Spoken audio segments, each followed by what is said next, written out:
Hey you, welcome to my channel, A Year and a Day. My name is Jenny and today I thought it would be fun to do a VR to Litha Papez.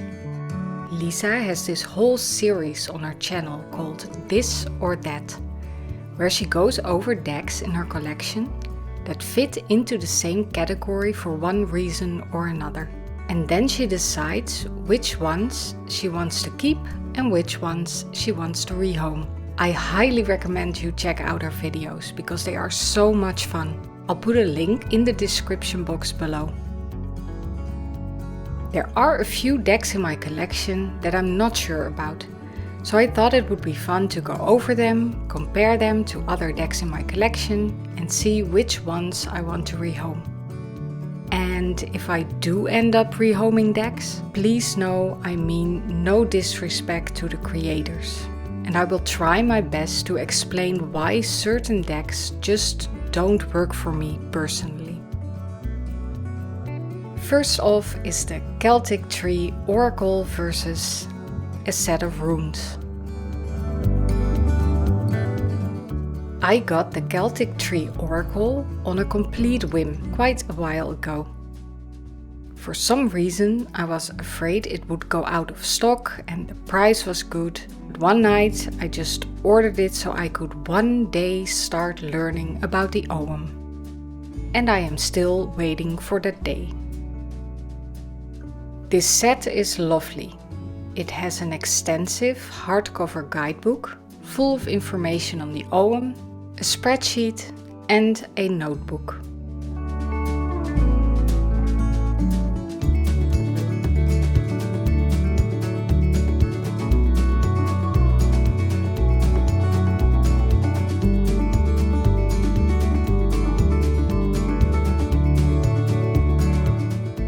And the cards themselves are beautiful, although they are pretty tiny. But for some reason I just have zero interest in learning more about the Ogham. And this set has just been collecting dust. Since I use Tarot and Oracle mostly for self-reflection and mindfulness, I thought maybe the Ogham were just a little bit too much of a divinatory tool for me. The weird thing is I really love my runes. This is a really gorgeous set I got from Etsy and I will leave a link to the shop below.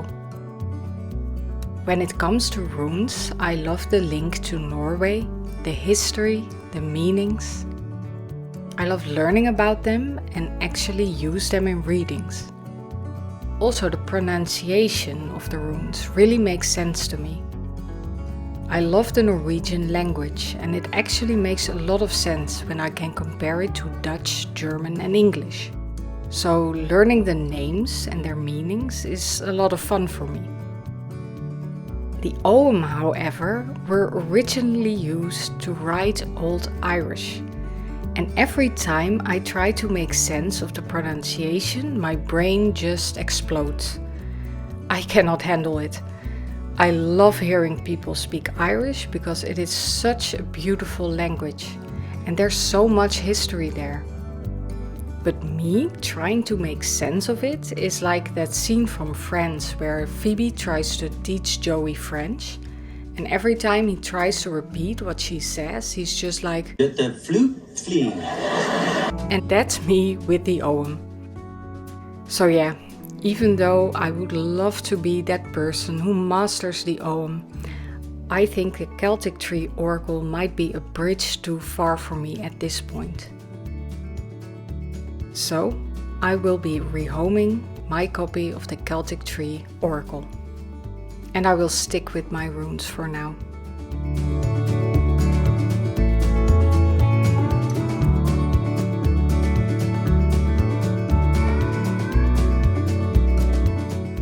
Next up is the Austera Tarot versus the Children of Litha. Let's start with Austera. I saw this deck online one day. I believe some webshop was using it in promotional pictures or something. and I immediately thought it was amazing and ordered it without doing much research or watching flip-throughs. I was really drawn to the storybook/children's book vibe, and every card seems to represent its own little world and story. And it goes all over the place, so you never really know what to expect. But that's also exactly the issue I have with this deck. Because Austera is a collaboration deck between 4 illustrators. And I now know collaboration decks are just not for me. I always end up with liking one style over the other, and it will ruin the whole deck for me. Apparently, I really need to love or at least like every card in the deck. Otherwise, I just won't reach for it. And in this case, it turned out I really loved one of the illustrators, but the other 3 were just not for me. It's nothing against the illustrators, it's just personal preference on my part. But it means that I only vibe with about 1/4 of this deck. And that's just not enough. I do not feel called to work with this deck, and I have never even used it once for a reading.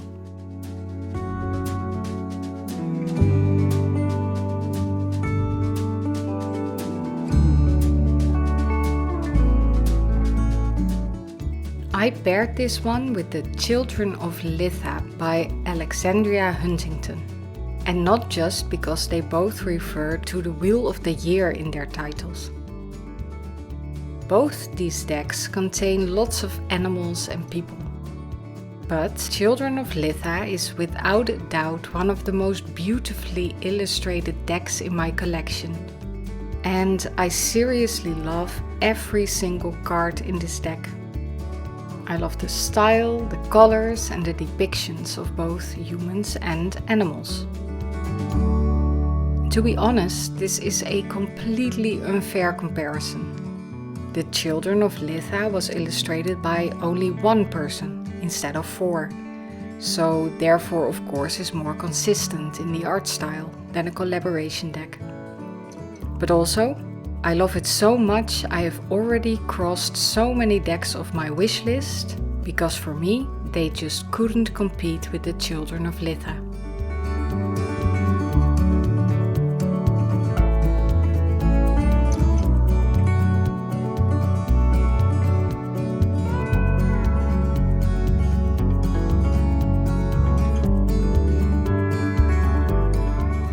So I think it's pretty clear what the outcome of this comparison is. I will rehome the Austera tarot and keep Children of Litha.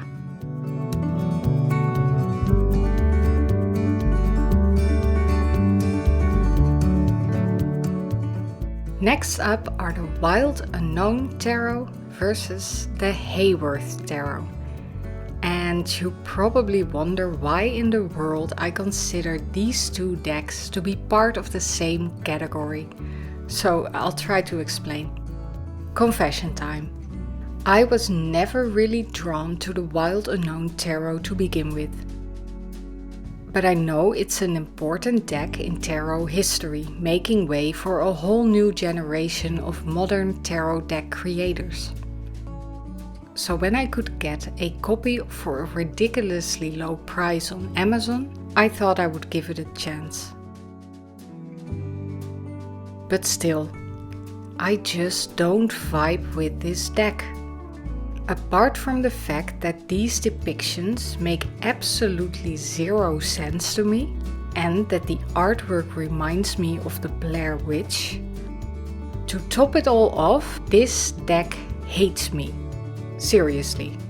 Every single reading I have ever done with this deck has been nothing but doom and gloom. It's like it's pretending to be this super popular mass market tarot deck, but secretly it's super evil. Of course I'm joking, kind of, But that's the reason why I paired it with the Hayworth Tarot.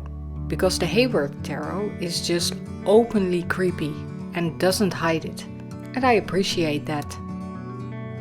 I feel like I can use this deck for shadow work or something, and it will give me an honest reading, instead of predicting my downfall every other day.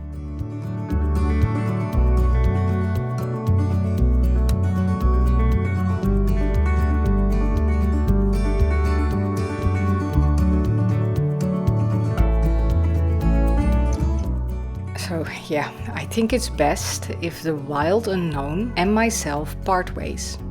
And I can only hope it will be kinder to the next person who owns it.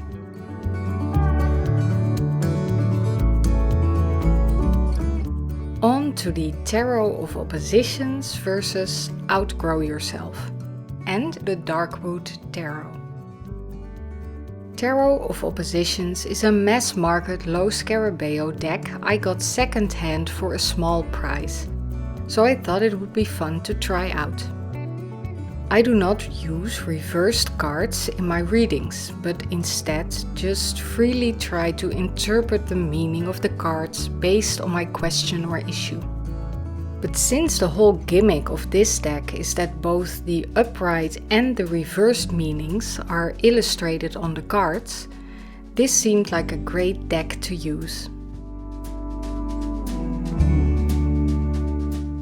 But even though I like the art style, I'm a bit disappointed with the way the upright and reversed meanings are depicted.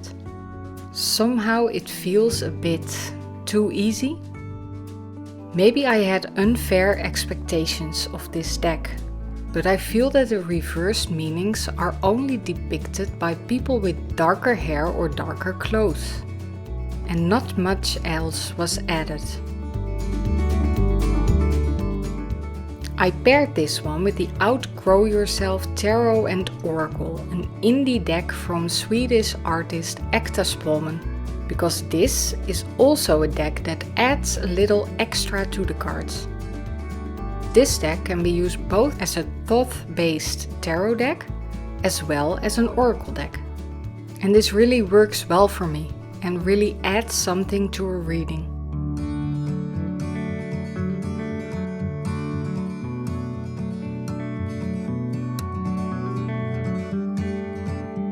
And if I want to enjoy a similar illustrated style with a gothic feel and rich backstory, I can always turn to the Darkwood Tarot. And even though I wish the cards were bigger and of better cardstock, the artwork by Abigail Larson is so beautiful.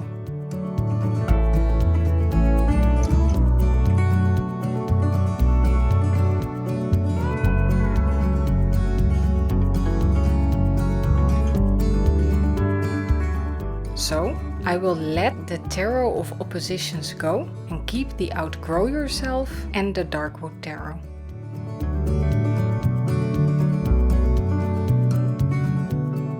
Next up is the Terra Volatile versus the Druidcraft Tarot. This is a bit of a tricky one because I really like both of these decks. I like the concept of Terra Volatile and I really appreciate the creators. There were printing issues with the deck I ordered, so they offered a new printing, which I really appreciated. For the new printing, they changed the cardstock, and combined with the fact this deck has loads of alternative cards, as well as an extra suit, the suit of vessels, this new edition turned out to be super chunky. Apart from the fact that the thick cardstock makes it a bit hard to work with, this deck also does not come with a physical guidebook. And that's maybe the biggest issue I have with this deck.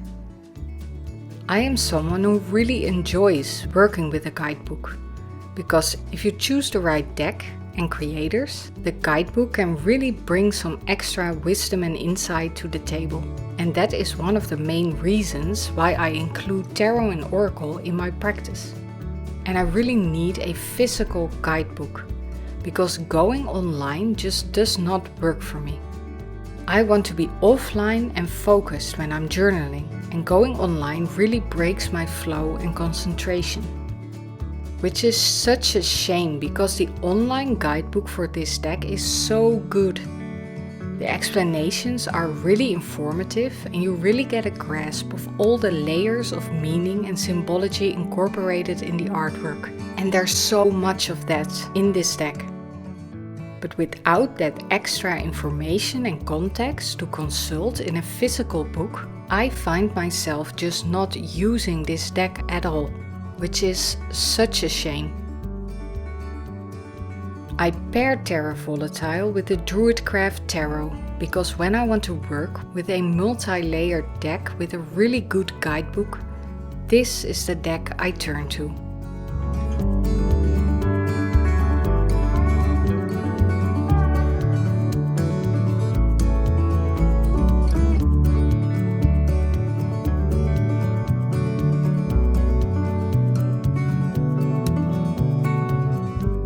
I love the art by Will Worthington, and the guidebook is just really good. There's lots of information on the artwork, the tarot meanings, the Druidcraft specific interpretations, numerology and more.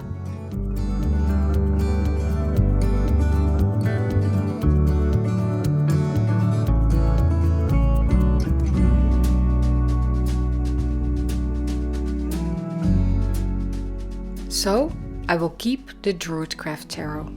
And I'm seriously considering rehoming this version of the Terra Volatile.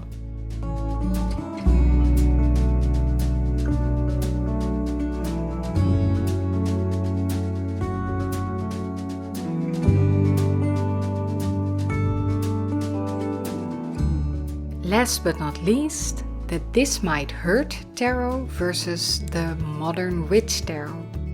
Again, two decks that I really like. The This Might Hurt is a well-known and well-loved indie deck, and I really love the art style and the colors.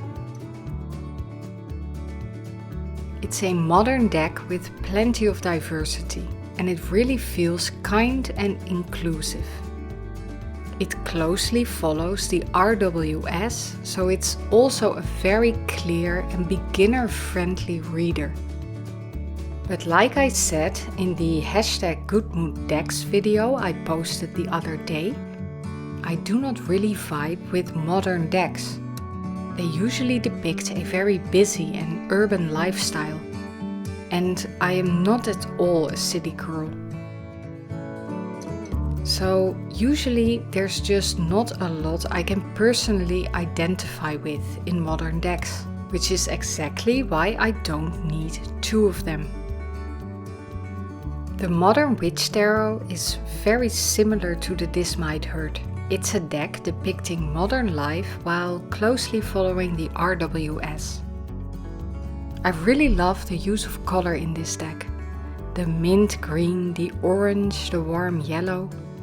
This one was a part of my Good Mood decks for a reason. And choosing between these two is really hard because the This Might Hurt is such a lovely deck. But I find myself never using it, and for some reason I always pick the Modern Witch Tarot whenever I'm in the mood for a modern deck. Maybe because it feels a bit more playful and light-hearted, while the This Might Hurt feels a bit more serious and grown up. In either case, I do not need both. And since I haven't used the This Might Hurt in ages, I will rehome that one and keep the Modern Witch Tarot.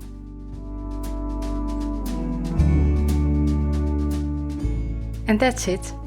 I hope you enjoyed my take on the This or That series by Litha Papez, and don't forget to check out her videos.